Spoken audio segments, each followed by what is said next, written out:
ডিম দিয়ে একই রকম রেসিপি না বানিয়ে যদি একটু নতুন কিছু রেসিপি বানাতে মন চায়, তাহলে এইভাবে রেসিপিটা বানিয়ে দেখতে পারেন।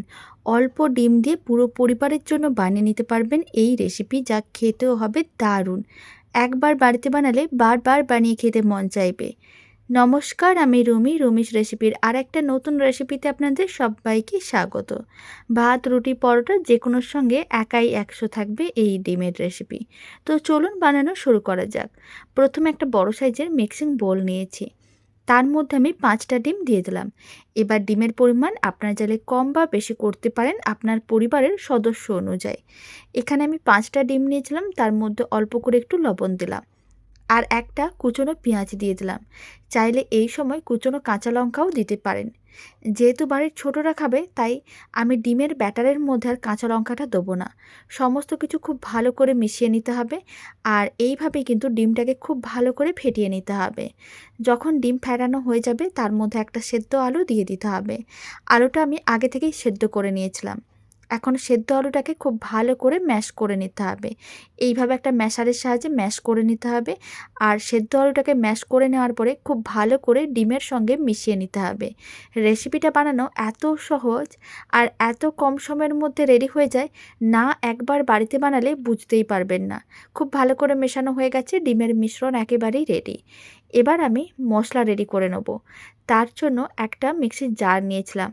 একটা কাঁচা পেঁয়াজকে 4 ভাগে ভাগ করে রেখেছিলাম। পেঁয়াজের টুকরোগুলো দিয়ে দিলাম, অল্প একটু আদার টুকরোও দিয়ে দিলাম। আর আমি কয়েকটা রসুন কোয়া দিয়ে দিচ্ছি।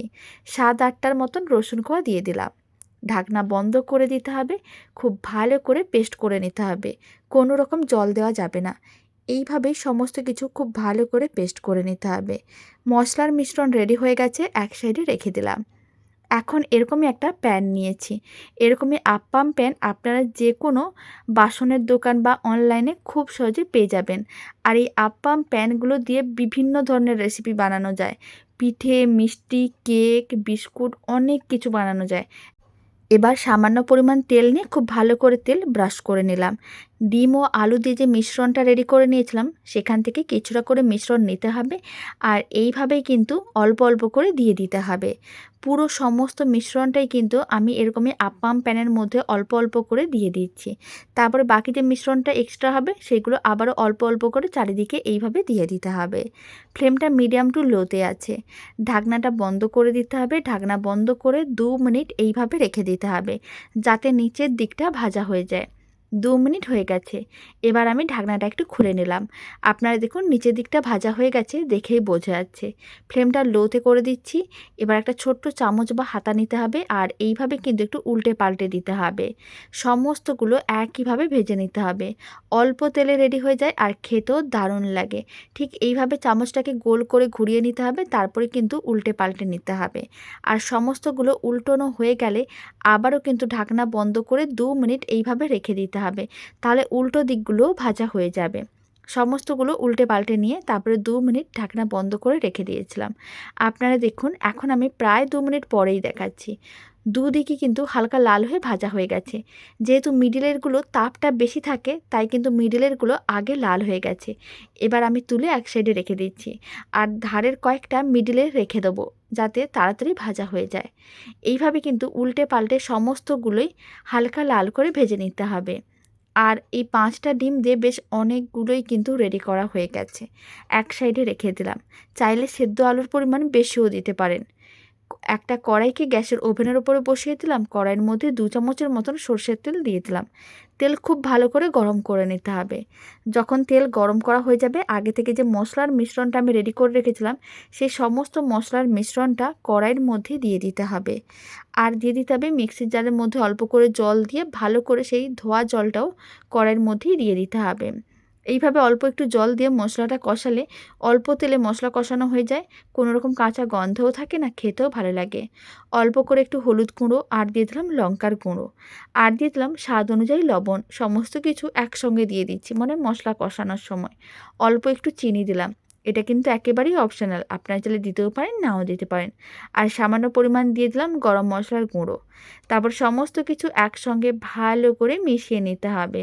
আর সমস্ত কিছু ভালো করে মিশিয়ে নেওয়ার পরে তারপরে কিন্তু মশলাটাকে 2 থেকে 3 মিনিট মিডিয়াম ফ্লেমে এইভাবে কষিয়ে নিতে হবে। যখনই দেখবেন মশলার থেকে এইভাবে জল শুকনো হয়ে তেল আলাদা হয়ে যাচ্ছে, তার মানে বুঝে নিতে হবে মশলা কষানো একেবারেই রেডি। আর সামান্য বাড়তি থাকা কয়েকটি উপকরণ দিয়ে বানানো যায়। তবে এইভাবে একবার বানিয়ে দেখুন, অল্প তেলে রেডি হয়ে যাবে আর খেতেও দারুণ লাগবে। মশলা কষানো হয়ে গেছে, সমস্ত যে ডিমের ভাজাগুলো রেডি করে রেখেছিলাম সমস্তগুলো দিয়ে দিতে হবে। আর মশলার সঙ্গে ভালো করে মিশিয়ে 1 মিনিটের মতন নাড়াচাড়া করে নিতে হবে। খুব ভালো করে মিশিয়ে 1 মিনিট নাড়াচাড়া করে নেওয়ার পরে দিয়ে দিতে হবে জল।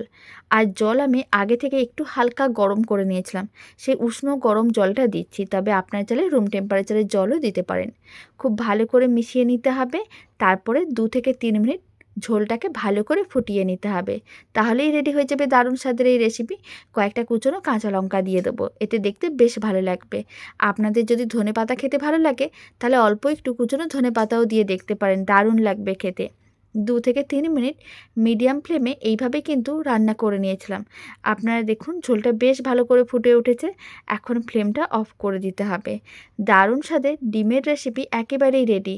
ভাত, রুটি, পরোটা যেকোনোর সঙ্গে খেতে বেশ ভালোই লাগে। বাড়িতে একবার হলেও বানিয়ে দেখতে পারেন। আর এই রেসিপিটি ভালো লেগে থাকলে আপনারা যদি ফেসবুক থেকে রেসিপিটা দেখছেন পেজটিকে ফলো করে নেওয়ার অনুরোধ রইল। আর ভিডিওটি ভালো লেগে থাকলে অবশ্যই একটা লাইক করে দেবেন। ইউটিউব থেকে ভিডিওটা দেখলে ভালো লেগে থাকলে চ্যানেলটি সাবস্ক্রাইব করে নেওয়ার অনুরোধ রইল। পাশে থাকা বেল আইকনটি প্রেস করে নেবেন নতুন রেসিপির আপডেট সবার আগে পাওয়ার জন্য। তো চলুন ভিডিওটা আমি এখানেই শেষ করছি।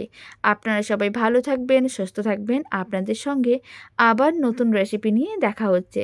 আর বাড়িতে বানালে কমেন্ট বক্সে জানাতে একেবারেই ভুলবেন না খেয়ে আপনাদের কেমন লাগলো। তো চলুন এবার আমি এখানেই ভিডিওটা শেষ করছি। আবার আপনাদের সঙ্গে নতুন রেসিপি নিয়ে দেখা হচ্ছে।